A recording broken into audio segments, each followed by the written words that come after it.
പകരം എന്തെങ്കിലും അറേഞ്ച്മെന്റ് ചെയ്യണം. അതൊക്കെ നമുക്ക് പിന്നീട് ആലോചിക്കാം. ആദ്യം മനോജ് അവിടുത്തെ കാര്യങ്ങളൊക്കെ ഒന്ന് ശരിയാക്ക്. ശരി മാഡം, ഓക്കെ.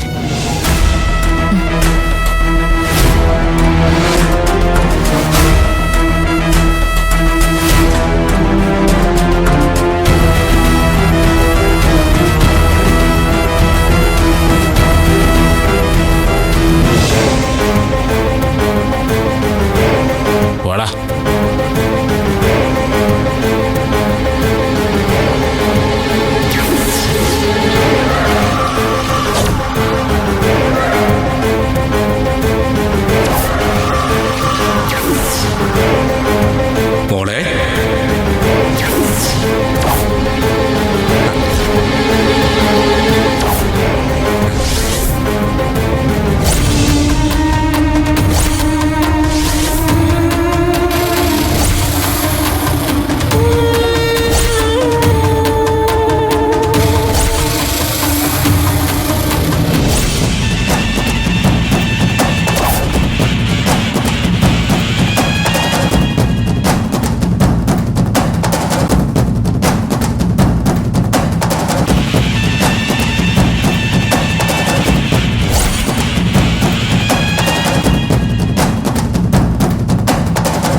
മോളെ, മോളെ, മോളെ.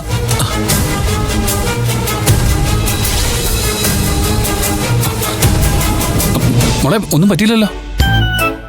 അങ്കിളിമാരെന്നെ പേടിപ്പിച്ചതാ. താങ്ക്സ് കേട്ടോ. അങ്കിളിന്റെ പേരെന്താ? സൂര്യ. അങ്കിളിന്റെയോ? ഗിരി.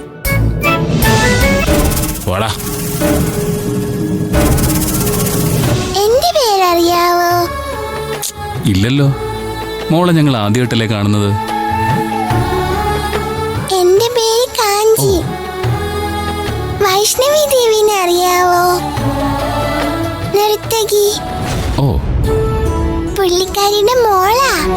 ഓ, മോള് മിടിക്കുകയാണല്ലോ. എന്നിട്ട് എന്താ ഇങ്ങനെ വീഴാൻ പോയേ? ഞാനിങ്ങനെ നടന്നു വരുമ്പോ 2-3 മാമന്മാര് എന്റെ പുറകെ വന്നു. അവരെ കണ്ട് പേടിച്ചിട്ട് ഓടിയത്. ആണോ? എന്നിട്ട് എവിടെയാ അവര്? ആ,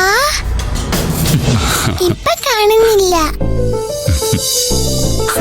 നിങ്ങൾ രണ്ടാരും ഫ്രണ്ട്സാ?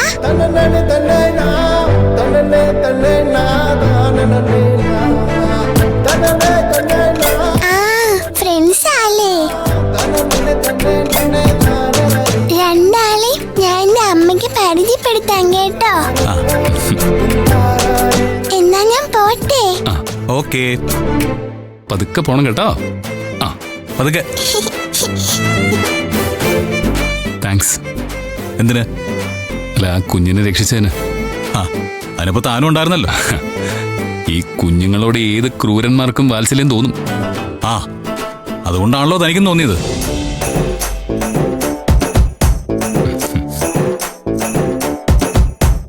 ഞാൻ ചുമ്മാ പറഞ്ഞതാ.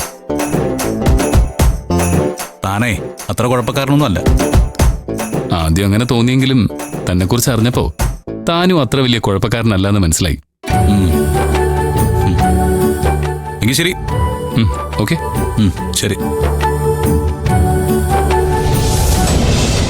ഇങ്ങനൊരു ഇഷ്യൂ ഉണ്ടായി. ഇനിയിപ്പോ എന്ത് ചെയ്യും? ഇതിപ്പോ എന്താ ഇങ്ങനെ സംഭവിക്കാൻ? അമ്മയുടെ നടയിലേക്ക് വരുന്നതിന് മുമ്പ് ഇങ്ങനെ ഒരു പരീക്ഷണം. എനിക്കറിയില്ല തിരുമേനി. അവരെല്ലാം വ്രതത്തിൽ തന്നെ ആയിരുന്നു. ഞാനേ പ്രസിഡന്റിനെ ഒന്ന് അറിയിക്കട്ടെ. ശരി, ഞാനൊന്ന് അങ്ങോട്ട് ചെല്ലട്ടെ. ആയിക്കോട്ടെ. പ്രകാശ് അവിടെ ഉണ്ട്. ചെല്ലു. ഇനിയിപ്പോ എന്താ ചെയ്യാ? സുന്ദര, കാര്യങ്ങളൊക്കെ നീ തന്നെ നോക്കണം. എന്തെങ്കിലും ഉണ്ടെന്നുണ്ടെങ്കിൽ നീ അപ്പം തന്നെ എന്നെ അപ്ഡേറ്റ് ചെയ്യണം. ഓക്കെന്നാ? എന്തായി പ്രകാശ്? വൈഷ്ണവി, താൻ അവരുടെ കാര്യത്തിൽ പേടിക്കണ്ട. സുന്ദരത്തെ ഞാൻ അങ്ങോട്ട് അയച്ചിട്ടുണ്ട്. എല്ലാ കാര്യങ്ങളും അദ്ദേഹം കൂടെ നിന്ന് ചെയ്തോളൂ. എല്ലാവരുടെയും ബന്ധുക്കളും എത്തിയിട്ടുണ്ട്. അവരിൽ ചിലരോട് ഞാൻ സംസാരിക്കുകയും ചെയ്തു. അവരെല്ലാരും പറയുന്നത് തന്നോട് സമാധാനമായിട്ടിരിക്കാനാ. ദൂരം ഒരുപാടുണ്ട്. അല്ലായിരുന്നെങ്കിൽ ഒന്ന് പോയിട്ട് വരായിരുന്നു. ആക്സിഡന്റ് വളരെ ഗൗരവമായിരുന്നാ പറയുന്നേ. കാര്യമായിട്ടൊന്നും പറ്റാതിരുന്നത് ദേവിയുടെ അനുഗ്രഹം കൊണ്ടാ. നമ്മുടെ പ്രോഗ്രാമിനൊരു മാറ്റമില്ല കേട്ടോ. പക്ഷെ പ്രകാശ്, പ്രോഗ്രാം നടക്കണമെങ്കിൽ എന്റെ കൂടെ രണ്ടുപേര് വേണ്ടേ? അല്ലാതെ എങ്ങനെയാ? ഓ, അതൊരു പ്രശ്നമാണല്ലോ. എടോ, ഇവിടുന്ന് രണ്ടുപേരെ അറേഞ്ച് ചെയ്താൽ അവരെ പ്രാക്ടീസ് എടുക്കാൻ സമയം ഉണ്ടാവുമോ? നൃത്തം അറിയാവുന്നവരാണെങ്കിൽ ശ്രമിക്കാവുന്നതേ ഉള്ളൂ. ആ എന്തായി? അവിടുത്തെ കാര്യങ്ങൾ നോക്കാൻ ഞാൻ ഒരാളെ വിളിച്ച് അറേഞ്ച് ചെയ്തിട്ടുണ്ട്. ഓ. പക്ഷെ ഇപ്പോഴത്തെ പ്രശ്നം അതല്ല. വൈഷ്ണവിയുടെ കൂടെ നൃത്തം ചെയ്യാൻ രണ്ടുപേരും വേണം. ആ. തൽക്കാലം കൂടെയുള്ള 2 കുട്ടികൾക്ക് ഇവിടെ എത്താൻ പറ്റില്ല. നൃത്തം പഠിക്കുന്നവരും പഠിപ്പിക്കുന്നവരും ഒരുപാടുണ്ട്. വൈഷ്ണവി ദേവിയുടെ കൂടെ നൃത്തം ചെയ്യാന്ന് പറയുമ്പോ ആർക്കായാലും ഒരു ബഹുമതിയല്ലേ? അന്വേഷിക്കാം, അല്പസമയത്തിനുള്ളിൽ കണ്ടുപിടിക്കുകയും ചെയ്യാം. ഞാനൊരു കാര്യം ചോദിക്കട്ടെ? എന്താ? ഇത്തവണത്തെ സുമംഗലി പൂജയിൽ വിജയികളായ 2 കുട്ടികളുണ്ടല്ലോ, അതെ, മഞ്ജു നന്ദിനി. അവർക്ക് നൃത്തം അറിയാമെങ്കിൽ അതൊരു നല്ല കാര്യമല്ലേ? ശരിയാ. സുമംഗലി പൂജയിൽ വിജയികളായ 3 പേരും ഒരുമിച്ച് ഒരു നൃത്തം അവതരിപ്പിക്കാന്ന് പറഞ്ഞാൽ വളരെ നല്ല കാര്യമല്ലേ? ആ, അത് കൊള്ളാലോ തിരുവനി. ആ, എന്താടോ തന്റെ അഭിപ്രായം?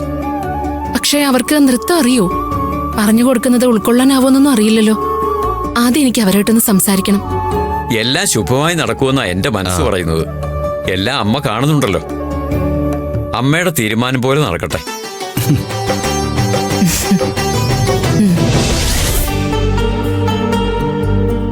നന്ദിനി, നിന്നോട് ഞാനൊരു കാര്യം ചോദിച്ചാ സത്യം പറയോ? ഇതുവരെ ഞാൻ പറഞ്ഞുകൊണ്ടിരുന്നൊക്കെ നുണയായിരുന്നോ? അതല്ല, അങ്ങനത്തെ ഒരു കാര്യമായതുകൊണ്ടാ. ശരി, സത്യം പറയാം, ചോദിക്കേ. നീയും സൂര്യൻ തമ്മിൽ ഏത് തരത്തിലുള്ള ബന്ധമാണെന്ന് നീ പറഞ്ഞിട്ടുണ്ട്. പക്ഷേ സൂര്യ നിന്നെ നന്നായിട്ട് കെയർ ചെയ്യുന്നുണ്ട്, റെസ്പെക്റ്റും ഉണ്ട്. എപ്പോഴെങ്കിലും സൂര്യയോട് സത്യസന്ധമായിട്ടൊരിഷ്ടം നിനക്ക് തോന്നിയിട്ടുണ്ടോ? നീ എന്താ ചിരിക്കുന്നേ? ഒന്നുമില്ല, എനിക്ക് അങ്ങനെ ഒരു ഇഷ്ടം തോന്നിയിട്ടില്ല.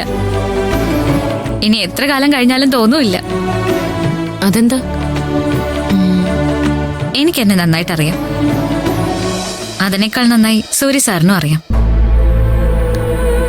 ആ കുടുംബം, അവരുടെ ചുറ്റുപാട്, അവരോടൊന്നും ഒരിക്കലും എനിക്ക് ഒത്തുപോകാൻ പറ്റില്ല. അത്രയും വലിയ സൗകര്യങ്ങളൊന്നും എന്റെ സ്വപ്നത്തിലും ഇല്ല. എനിക്ക് എന്റെ അനുജത്തിമാരെ പഠിപ്പിക്കണം, അവരെ നല്ല നിലയിൽ എത്തിക്കണം. എനിക്ക് അത്രയ്ക്കേ ഉള്ളൂ. പക്ഷേ ഞാനൊരു പ്രവചനം പറയട്ടെ.